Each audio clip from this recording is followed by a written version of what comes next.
चलो जहाजपुर। बंधुओं, संयोग और वियोग दोनों में योग है। संयोग में भी योग है, वियोग में भी योग है, और योगेश में भी योग है ना।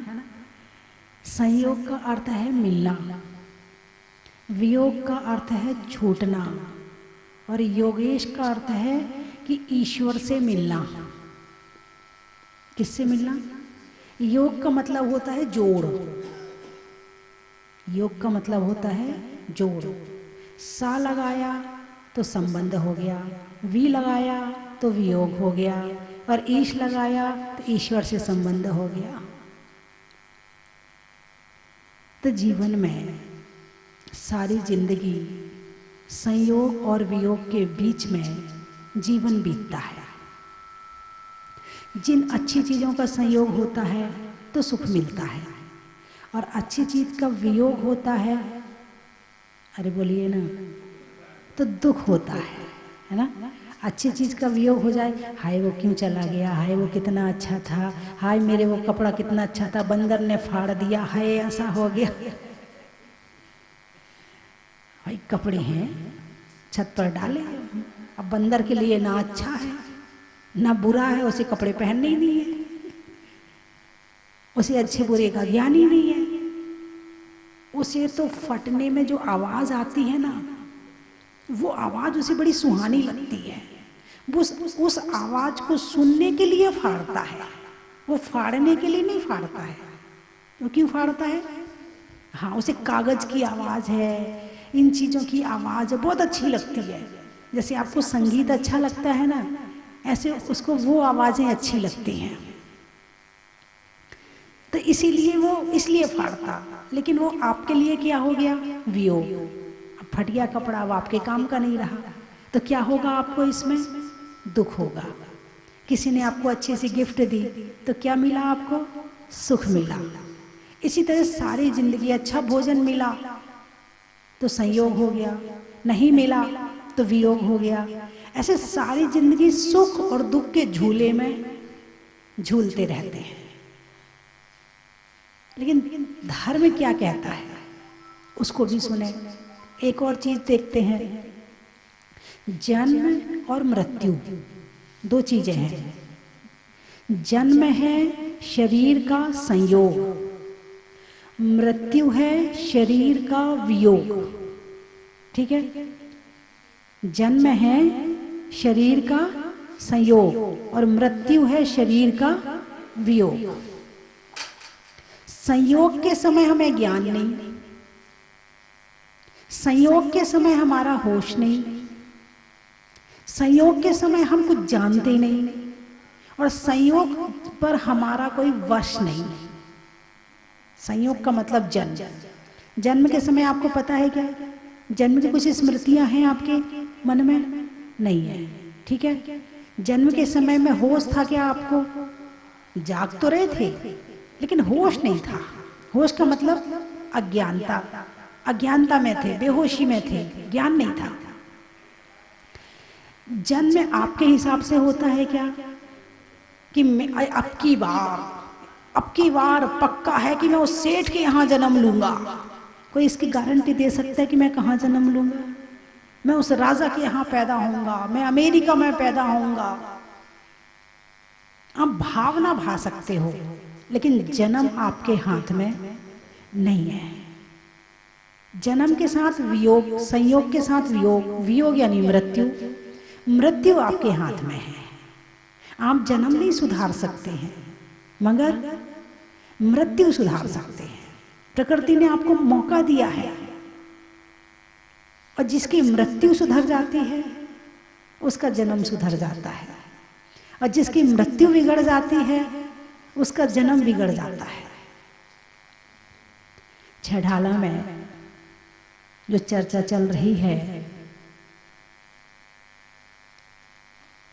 एक इंद्रिय तन धार, एक इंद्रिय तन को धार के बड़ा कष्ट सहन किया, बड़ा कष्ट सहन किया। और क्या हुआ एक श्वास में 8-10 बार जन्मियो मरियो भरियो दुख भार। एक श्वास आ रही है और जा रही है। कितना समय लगा? जितना समय आपको एक श्वास लेने में लगता है, एक स्वस्थ व्यक्ति एक समय में एक बार जब श्वास लेता है, उतने समय में निगोदिया जीव 18 बार जन्म मरण कर लेता है। मृत्यु कष्ट की चीज है। जन्मियो मरियो भरियो दुख भार। दुख को भार कहा है, वजन कहा है। थोड़ा ठीक करना वापस। दुख को क्या कहा है? भार कहा है। भार अच्छा लगता है क्या? नहीं लगता। तो दुख क्या है? भार है। जन्मियो मरियो, जन्म भी हो गया मरण भी हो गया। भरियो, भरा, जन्म मरण में दुख भरते रहते हैं।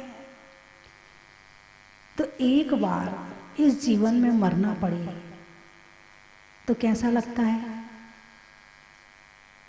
यदि यहां अभी सांप आ जाए कमरे में, आप लोग प्रवचन सुन रहे हैं ना? सुन रहे हैं ना? और यदि सांप आ जाए, इतनी ही शांति से बैठे रहोगे? क्या करोगे? प्रवचन सुनना छोड़ दोगे? उस समय तो जान बचाओ। क्या? जान बचाओ पहले। प्रवचन तो ये तो बात की बात है, फिर सुन लेंगे। जान है तो जहान है, पहले बचो। क्यों भाई, क्यों भागे? किसको बचाने भागे? किसको बचाने भागे? शरीर को। शरीर को ही बचाओगे? कब तक बचेगा? आज बचा लिया, आज बचा लिया, कल बचा लिया, परसों बचा लिया। 1 साल बचा लोगे, 2 साल, 20 साल, 50 साल, 60 साल, कितने साल बचाओगे? कब तक बचेगा? एक दिन तो इसको छोड़ना ही पड़ेगा, है? हम कब तक बचाएंगे? नहीं, मर गए तो। एक बार एक 90 साल की अम्मा जी, बिल्कुल सच्ची घटना बता रही हूँ, और उनके साथ उनका पोता गाड़ी में आ रहे थे। रास्ते में कुछ एक्सीडेंट के चांस हुए, लेकिन हुआ नहीं। जब वो आई, बोले माता जी बस बच गए, बस ये समझो हम बच के ही आए हैं। ऐसा एक्सीडेंट होने वाला था कि बचने वाले तो थे ही नहीं। कितने साल की अम्मा जी? अरे बोलिए ना, 90 साल की अम्मा जी। यानी मृत्यु 2 तरह से, एक ऐसी कि हम खुद शरीर को छोड़ रहे हैं, समाधि मरण, और एक शरीर छूट रहा है हमसे। एक छोड़ना और एक छूटना, दोनों में अंतर है। छूटने में तुम्हें कुछ नहीं करना है, मगर छोड़ने में समाधि मरण है। अब अंतिम समय आया, पता चल रहा है कि अब मैं जाने वाला हूँ, ठीक है, अब मैं इस शरीर का त्याग करता हूँ, अंतिम समय में भगवान का नाम लेता हूँ। समाधि मरण पढ़ो, मेरी भावना पढ़ो, हैं, आध्यात्मिक गाथाएं पढ़ो, समय सार की बातें सुनाओ कि शरीर अलग है और आत्मा, और इन भावों के साथ में शरीर को छोड़ दो। एक होता है छोड़ना और एक होता है छूटना, है ना? तो मृत्यु के समय इंसान घबरा जाता है। जब वो 90 क्यों, 95 का क्यों ना हो, और 95 का क्यों, वो 100 का क्यों ना हो, उसे घबराहट तो हो जाएगी। दबे दबे पाँव मौत आती है, आने दो, आहट मिल जाए तो मन मत घबराने दो। निश्चित ही मृत्यु से जीवन का अंत नहीं, प्राण मुखर होते हैं, देह बदल जाने दो। क्यों घबरा रहे हैं? घबराता कौन है? यदि एक खिलौना टूट जाए छोटा सा, पहले मिट्टी के खिलौने चलते थे, है ना? और बच्चे उससे खेलते थे। पहले प्लास्टिक के नहीं होते थे, और यदि वो टूट जाता था तो बच्चे, अरे बोलिए ना, आपने तो मिट्टी के खिलौनों से खेला है ना प्रदीप जी, पंकज जी, मिट्टी के खिलौनों से खेला आपने? और आप लोगों ने मिट्टी से? नहीं, वो मोबाइल वाले नहीं है अभी, वो भी टूट जाता है। तो यदि मिट्टी का खिलौना जब टूट जाता है तो बच्चा क्या करता है? रोता है। और बड़े क्या करते हैं? समझाते हैं। बड़े बड़े समझदार हैं, बेटा कोई बात नहीं, मिट्टी का खिलौना है, अरे टूट गया दूसरा मिल जाएगा। ये क्या है? अरे बोलिए ना, ये क्या है? मिट्टी का है, प्लास्टिक का नहीं है। वो मिट्टी के खिलौने तो आज प्लास्टिक के बनने लगे, लेकिन शरीर प्लास्टिक का नहीं हो सकता है। मिट्टी के शरीर वाले ही प्लास्टिक के खिलौनों से खेलते हैं। जैसे वो खिलौना टूट जाता है, ऐसे एक दिन ये खिलौना टूट जाता है। बस अंतर इतना है कि तुम अपने आप को वहाँ बड़ा समझते हो और यहाँ तुम बच्चे बन जाते हो। वहाँ वो बच्चा रो रहा है और यहाँ तुम भी बच्चे बन गए, यहाँ तुम भी रो रहे हो। अरे खिलौना टूट गया है, दूसरा आ जाएगा, कोई बात नहीं है। ये शरीर छूट गया है, दूसरा मिल जाएगा। आप कहोगे माता जी समझाना बहुत सरल है,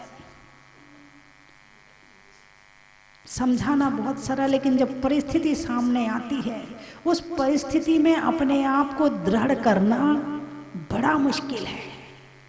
अनंत काल से क्या किया है?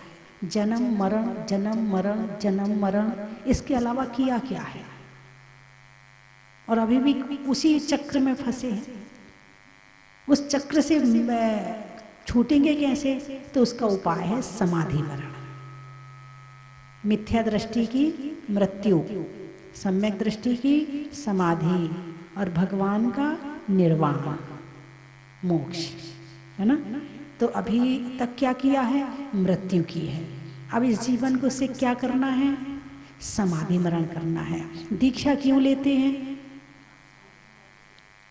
अरे बोलिए ना। हाँ, मतलब परीक्षा है। मृत्यु को समाधि बनाना एक परीक्षा है।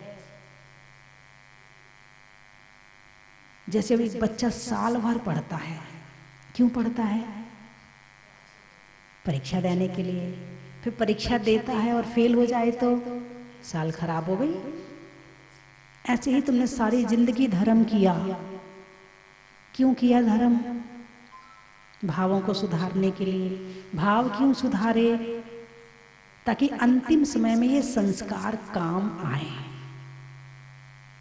इन भावों की सुधारने की साधना ही दीक्षा है। गुरु दीक्षा दे सकता है, गुण स्थान नहीं दे सकता है। गुण स्थान तो हमें अपना खुद का बनाना पड़ता है। गुरु केवल तुम्हारे संस्कार करता है, साधना तो तुम्हें खुद ही करनी पड़ती है। त्याग और संयम का पालन तो तुम्हें खुद ही करना पड़ेगा। स्वयं के कल्याण की बात तो तुम्हें खुद ही सोचनी लग पड़ेगी।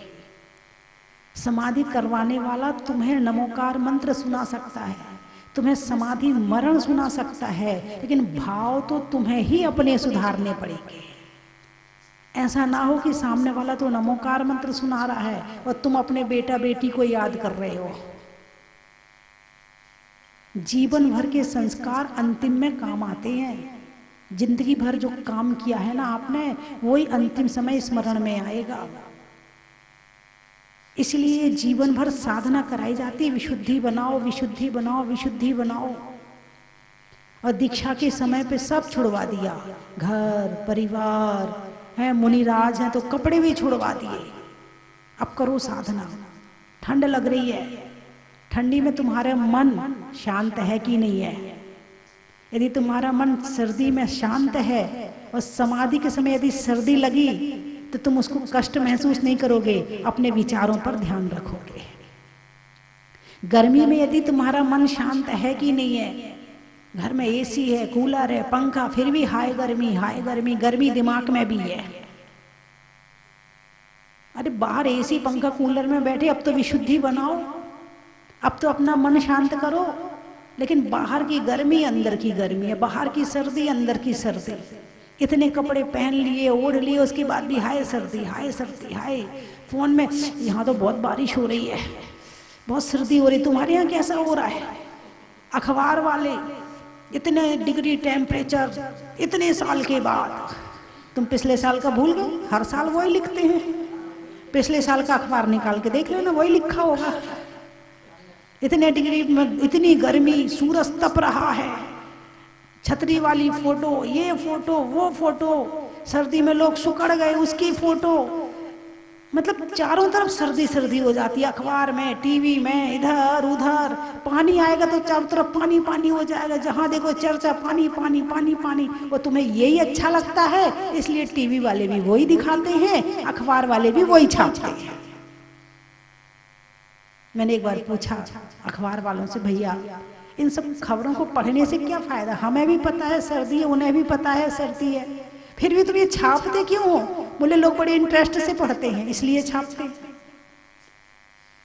तुम पढ़ना बंद करो तो वो छापना बंद करे। तुम्हारे पास में आत्मा का विषय है ही नहीं है, तुम्हारे पास में ज्ञान का विषय है ही नहीं है, तुम्हारे पास में शास्त्रों का विषय है ही नहीं है, इसलिए तुम उन सब में लगे रहते हो। और मन तो ऐसी चीज है, इसको तो कुछ ना कुछ चाहिए, ये खाली नहीं बैठ सकता है। यदि इसको खाली बिठाओगे तो ये खुद को खाने लगेगा। हाँ बिल्कुल सही बात है। जैसे वो कहते हैं ना, वो व्यक्ति ने जिन्न सिद्ध किया, जिन्न ही तो है, जिन्न सिद्ध किया, वो प्रकट हो गया। बोले बताओ काम? बोले एक महल बना दे। ठीक है ये लो, अब इसमें सारा सेट सजा दे, ये लो, अब इसमें 2 4 10 20 नौकर रख दे, ये लो, काम बताओ। फिर उसने काम बता, अब काम ही नहीं बचा। बोले काम बता, नहीं तो तुझे खा जाऊंगा। क्या कहा? काम बता नहीं तो तुझे खा जाऊंगा। अब बेचारा बड़ा परेशान, करूं तो क्या करूं? उसने एक खूंटा, बोले खूंटा गाड़ो, एक बड़ा सा खूंटा, बड़ी सी लकड़ी, बल्ली गाड़ो, वो गाड़ दी। बोले जब तक दूसरा काम ना बताऊं तब तक इस पे चढ़ उतर, चढ़ उतर। ऐसे ये मन है। यदि इसको मन को अच्छी जगह लगाए रखोगे तो ये तुम्हारा कल्याण कर देगा, तुम्हें स्वर्ग और मोक्ष भेज देगा। और इस मन को मोह, माया, कलेश, निंदा, बुराई, चुगली, दूसरी की कमियां देखने में लगा दोगे तो ये मन तुम्हें नरक भेज देगा। मन तुम्हारा है, तुम्हें कहाँ जाना है? मन को मन के हिसाब से मत चलने दो। कहते ना मनमानी मत कर, तो मन को मन के हिसाब से मत चलने दो, मन को अपने हिसाब से चलाओ। तो ये जो साधना है ना दीक्षा की साधना है, जो ज्ञान कष्ट में होता है ना, वो ज्ञान सुख में नहीं होता है। सुख में जो ज्ञान प्राप्त करते ना वो भूल जाते। अभी प्रवचन सुन रहे ना, बड़े सुखी बैठे, अभी कोई कष्ट नहीं है, बाहर निकलते ही भूल जाओगे सारा। और अभी आके कोई 4 बातें सुना के चला जाए, वो बातें आपको याद रहेंगी। कष्ट हो गया, कष्ट में जो होता है वो याद रहता है। इसीलिए जो साधना है, जंगल में रहो, बारिश में, सर्दी में, गर्मी में, अब जो समता पूर्वक जो साधना होगी ना, ना तो तुम डिगोगे और ना तुम भूलोगे। कुछ लोगों को जरा जरा सी बात का बुरा लग जाता है, जरा से किसी ने कुछ कहा बुरा लग गया, मुंह फुला के बैठ गए। जरा सा कुछ हुआ खाना छोड़ दिया, जरा सा कुछ हुआ जवाब दे दिया, जरा सा कुछ हुआ लड़ने लगे। ऐसे होता कि नहीं होता है? ये चीज भी छोड़नी पड़ेगी। जिसके जीवन में ये चीज है वो भी समाधि करने में बाधक बन सकती है। एक मैं हमेशा बताती हूँ, आज फिर याद दिला दूं। एक अम्मा जी की समाधि चल रही थी, तो एक बहन जी आई, बहू थी उनकी। अब अभी हवा भरी है शरीर में जवानी की, अभी तो दूसरों का दुख कैसे समझेंगे? जब तक खुद का दुख ना आए ना, तब तक दूसरों का दुख भी समझ में नहीं आता। जिसकी फटी ना बीमाई वो क्या जाने पीर पर आई। जब खुद पे दुख आता ना तब समझ में आता, अरे उसके साथ भी ऐसे ही हुआ होगा, अरे मैंने उस समय उसको ऐसा बोल दिया, अरे मैंने उस समय उसकी सहायता नहीं करी, अब मेरे ऊपर दुख आया, वो मेरी क्यों करेगा। तुम्हें सबसे अपेक्षा रहती, लेकिन तुमने किसकी सहायता करी थी? तब तो तुम्हारे शरीर में हवा भरी थी, बड़ा घमंड था। अब वो समाधि चल रही है तो अम्मा जी ने कहा जरा सा तेल ला दे। तो बहू क्या कहती, अंतिम समय चल रहा है और अभी भी तेल चाहिए। बस अम्मा जी को क्या हो गई, टेंशन हो गई। गुस्सा करने की शक्ति तो थी नहीं, लेकिन परिणाम खराब हो गए और उसी परिणाम खराब में चली गई। गणित में करण का, त्याग के वरण का, और करने में समाधि मरण का, अनाज में चना का, पेड़ में तना का, और करने में साधना का, कर्म के हरने का, त्याग के वरने का, और अपने जीवन को सुधारने का।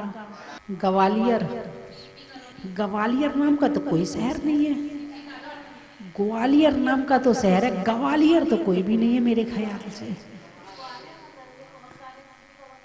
अच्छा, सुनने में ईयर का, छोड़ने में बियर का, और आने वालों में ग्वालियर का।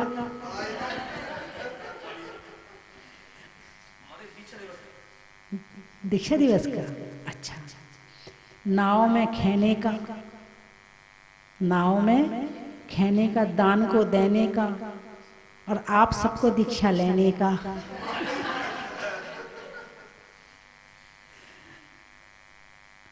और बताइए, शब्द बोलिए। जहाजपुर, गाने में सुर का, नृत्य में नूपुर का, आने वालों में जहाजपुर का, चलने में पात का, मित्रों में साथ का, और जहाजपुर के मुनि सुब्रत नाथ का। इटावा में दीक्षा का, अच्छा। छोड़ने में इच्छा का, लेने में शिक्षा का, और इटावा में दीक्षा का। बिजली में तार का, सप्ताह में वार का, और आने वालों में मुरार का। रिश्तों में नानी का, पीने में पानी का, आने वालों में सिवनी का।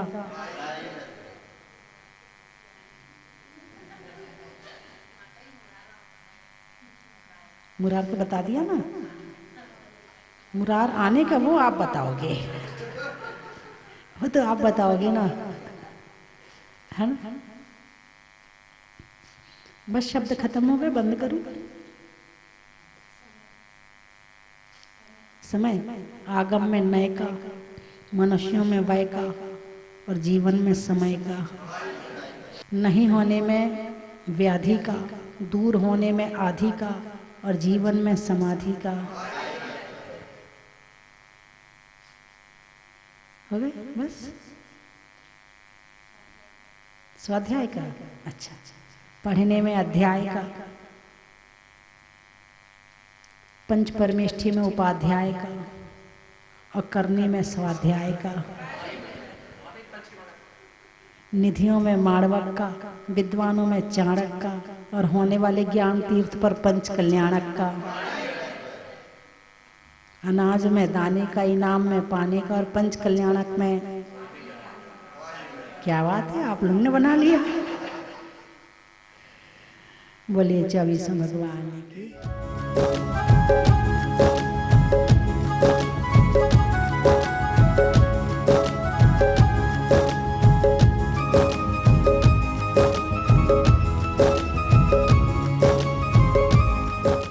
महाराज की जय। बोलिए गे सागर जी महाराज की जय। बोलिए स्वस्ति भूषण माता जी की जय। ज्ञान तीर्थ मुरैना में, जो कि मुरैना नगर से 7 किलोमीटर दूर एक कैलाश पर्वत के रूप में यहाँ पर विकसित हुआ है। इसमें आचार्य श्री ज्ञान सागर जी महाराज का मंगलमय भाव था कि यह क्षेत्र आचार्य श्री शांति सागर जी महाराज की परंपरा के स्मरण हेतु बनाया जाए। और यहाँ पर अब ये बहुत अच्छा सुंदर भारतीय कला को समेटे हुए यह चित्र विकसित हुआ है। इसमें 1 फरवरी से 6 फरवरी तक आरिका स्वस्तिभूषण माता जी के मंगलमय निर्देशन एवं सानिध्य में पंच कल्याणक होने जा रहा है। इस पंच कल्याणक में आप लोग सभी लोग आकर के और पुण्य का अर्जन करें। जिस तरह से स्वस्ति धाम में 2020 में पंच कल्याणक हुआ था, उसी तरह से आरिका स्वस्तिभूषण माता जी के मंगलमय निर्देशन में ये ज्ञान तीर्थ मुरैना में पंच कल्याणक संपन्न होगा। यह स्थान ईबी रोड यानी आगरा बॉम्बे रोड पर बीच में स्थित है। मुरैना से 7 किलोमीटर दूर आगरा के बीच में है। इसलिए इस पंच कल्याणक में आप लोग पधार करके पुण्य अर्जन करें एवं धन्य अपने जीवन को धन्य करें। आज आरिका स्वस्तिभूषण माता जी का 27वां दीक्षा दिवस है। इस दीक्षा दिवस पर हम सभी मंगल कामना करते हैं कि जिस तरह से आरिका स्वस्तिभूषण माता जी ने इन 27 वर्षों में जैन धर्म की महती प्रभावना की है, महान प्रभावना की है, एवं जो कि विश्व स्तरीय स्वस्ति धाम माता जी की प्रेरणा से ही विकसित हुआ है। और ऐसे मुनिसुव्रतनाथ भगवान की मूर्ति माता जी के ही मंगल प्रवास के दौरान वहाँ पर निकली थी और आज स्वस्ति धाम पूरे विश्व में प्रसिद्ध हो चुका है। तो ऐसे ही माता जी जगह जगह जा कर के और ऐसे ही प्रभावना करें एवं जैन धर्म के ध्वजा को ऊंचा करें। यहाँ पर भी मुरैना में भी अभी चर्चा चल रही है कि जो 125 वर्ष प्राचीन गोपाल दिगंबर जैन महाविद्यालय है, उसका भी हो सकता है माता जी के आशीर्वाद से और आगे उसका उद्धार हो जाए और जो पुराने रूप में जिस तरह से गोपाल दिगंबर जैन महाविद्यालय था उसी तरह से फिर से इसका संचालन होने लगे।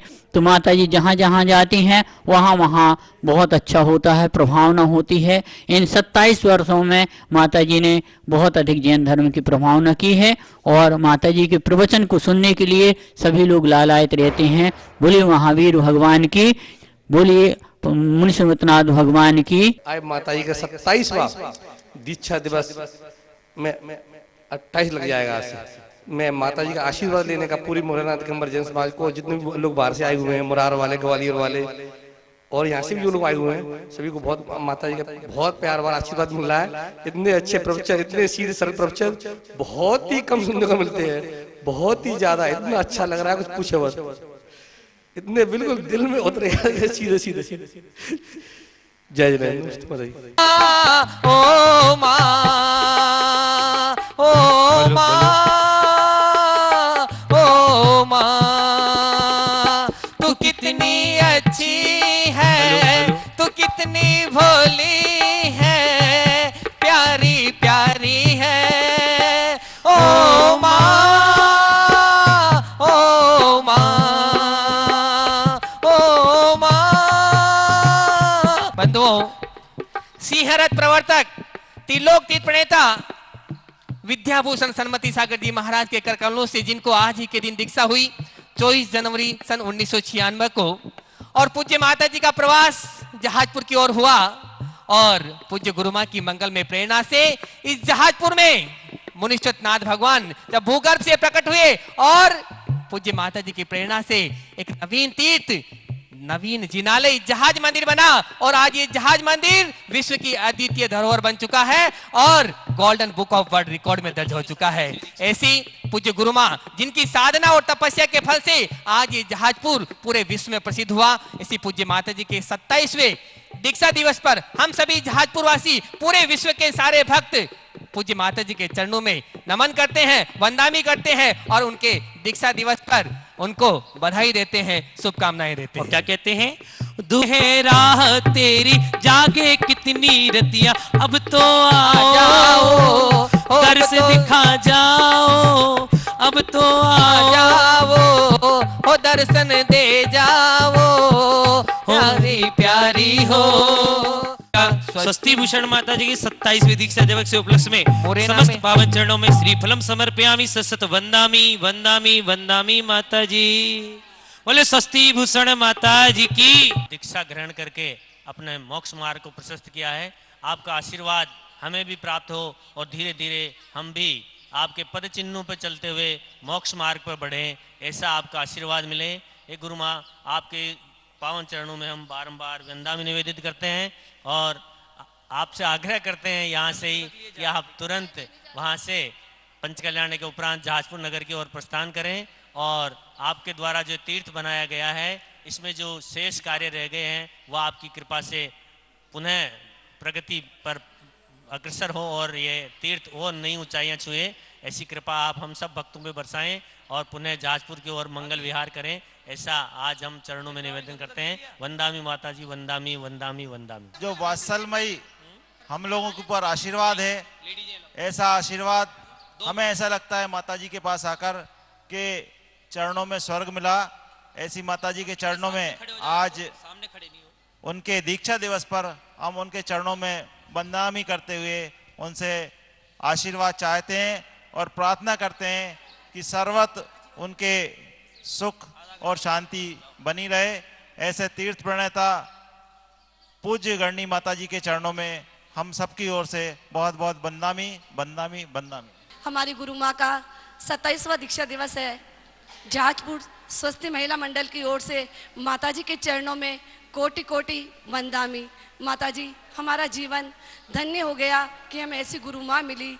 गुरु माँ, आप हमेशा स्वस्थ रहे, निरोग रहे और धर्म मार्ग की ओर अपने मोक्ष मार्ग को प्रशस्त करती रहे और हमें भी धर्म मार्ग पर आगे लगाएं और हम भी इसी तरह आपके पद चरणों पर चलते हुए आगे बढ़े। हे गुरु माँ, हमारा जीवन धन्य हो गया। आपने ऐसी कृति प्रदान करी है कि आज विश्व में वे विख्यात हो रही है और जगह जगह भगवान 1008 श्री मनुष्यनाथ भगवान का अतिशय और भगवान के मंदिर में धर्मावलंबियों की संख्या बढ़ती जा रही है। हे गुरु माँ, आपके चरणों में पुनः कोटि कोटि वंदनामि। स्वस्ति धाम मुझे जाना है, मन में है ये धारणा, विश्व तीर्थंकर की मूरत हो।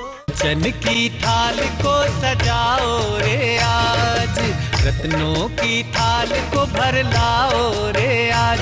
आओ आओ करे रे गुणगान आरती भगवन की। आओ आओ करे गुणगान आरती भगवन की। आओ आओ करे रे गुणगान आरती भगवन की।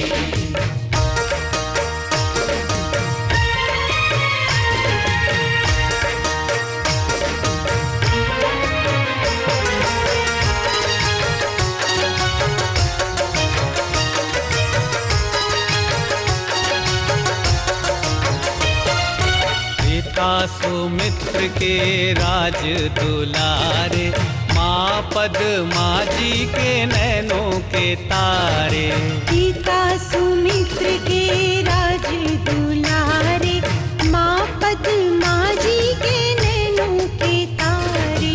राजगृही में जन्म लियो आप, राजगृही में जन्म लियो आप। आओ आओ मनाए खुशी आज आरती भगवन की। आओ आओ करे गुणगान आरती भगवन की। आओ आओ करे गुणगान आरती भगवन की।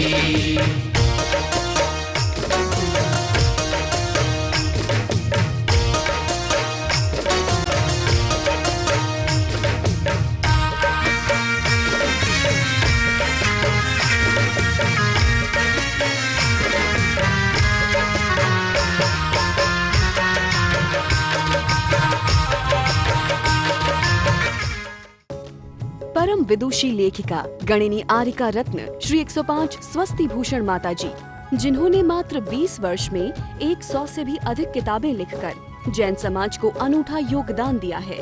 बड़े बड़े विधान जैसे कल्पद्रुम महामंडल विधान, सिद्ध चक्र महामंडल विधान, इंद्रध्वज महामंडल विधान, एवं विशेष जनपद, पूजांजलि आदि महत्वपूर्ण साहित्य बहुत ही सरस, सरल व सुबोध शैली में लिखे हैं, जिसमें गद्य एवं पद्य साहित्य भी समाहित है। इन महान साहित्यों को पढ़कर आप भी अपने ज्ञान का विकास कर सकते हैं। साहित्य प्राप्त करने हेतु आज ही संपर्क करें। संपर्क सूत्र 7906062500 9868345768।